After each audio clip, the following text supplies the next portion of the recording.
The crystal towers of New Terra gleamed under three suns, a monument to human ingenuity scattered across the Andromeda galaxy.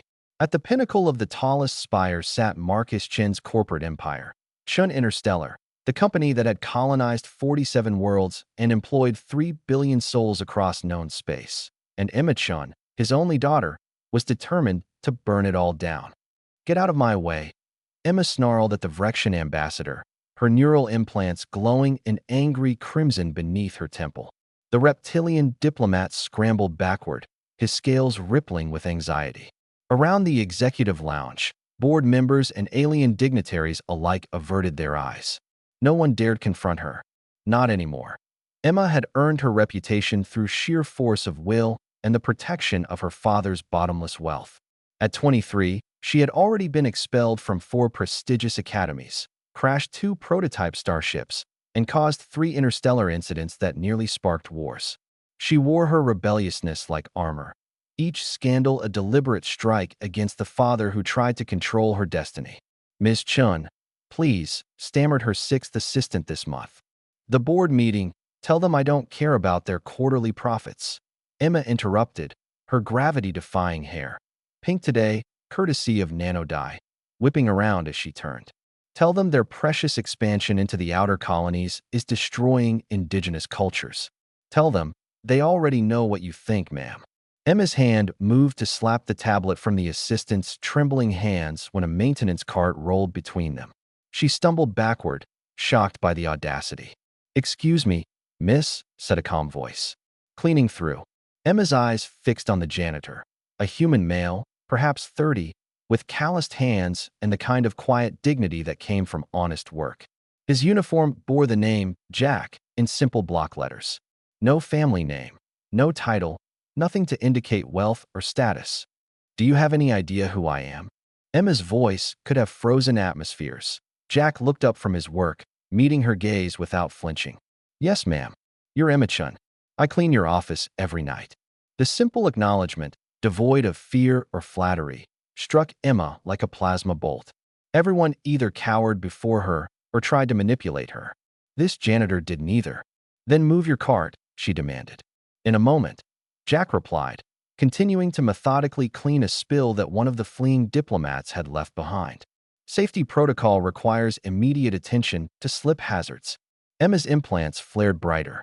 "I could have you fired with a single word." "Yes, ma'am," but the spill would still be there. Jack's tone remained absolutely neutral, as if discussing the weather on a distant moon. For the first time in years, Emma found herself speechless. She watched as Jack completed his task with meticulous care, treating the simple act of cleaning with the same importance her father gave to billion-credit deals. "Why aren't you afraid of me?"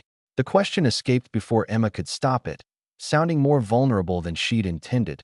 Jack straightened, meeting her eyes again. "Fear's not useful, ma'am. I've got work to do, just like everyone else on this station. Your anger doesn't change that. Everyone else here either wants something from me or wants me gone. Maybe that's because you treat them like they're the enemy," Jack said simply. He began pushing his cart toward the exit, then paused. "You know, I've seen the security feeds. 3 a.m. every night this week, you've been in the xenobiology lab, working on something. That takes dedication. Seems like you actually care about something beyond making people miserable." Emma's breath caught. No one had noticed. Her secret project, developing sustainable farming techniques for the colony worlds her father's company had strip-mined, was supposed to be invisible. "How did you?" "Janitors see everything, ma'am. We're just usually invisible." Jack's expression softened slightly.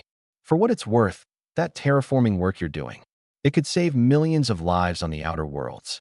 Seems more important than whatever point you're trying to prove in here." He left before Emma could respond.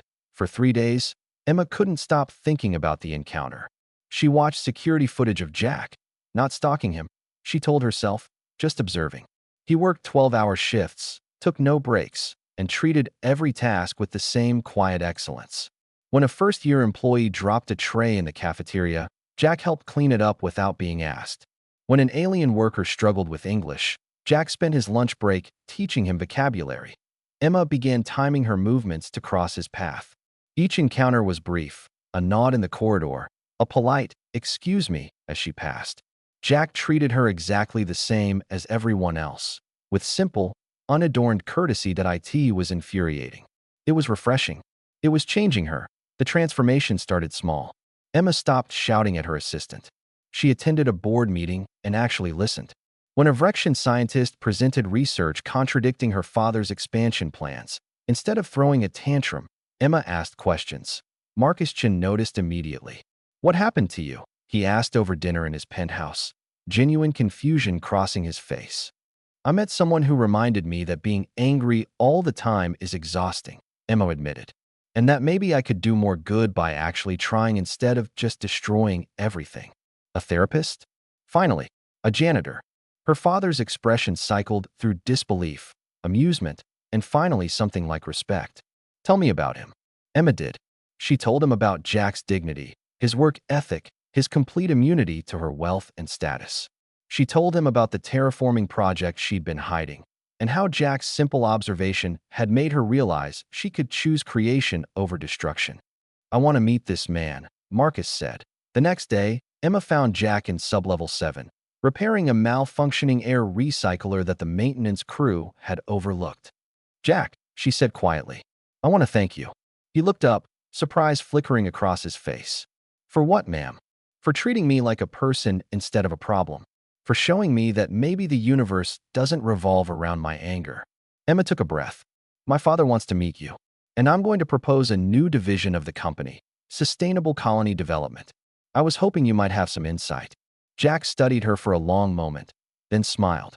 A real smile, warm and genuine. "I think you've got more than enough insight yourself, Miss Chun. You just needed to remember how to use it." "Emma," she corrected. "Just Emma." "All right, Emma. I'd be happy to help." As they walked together toward the executive levels, a billionaire's daughter and a humble janitor, neither noticed the stares. Emma had spent years demanding attention through chaos.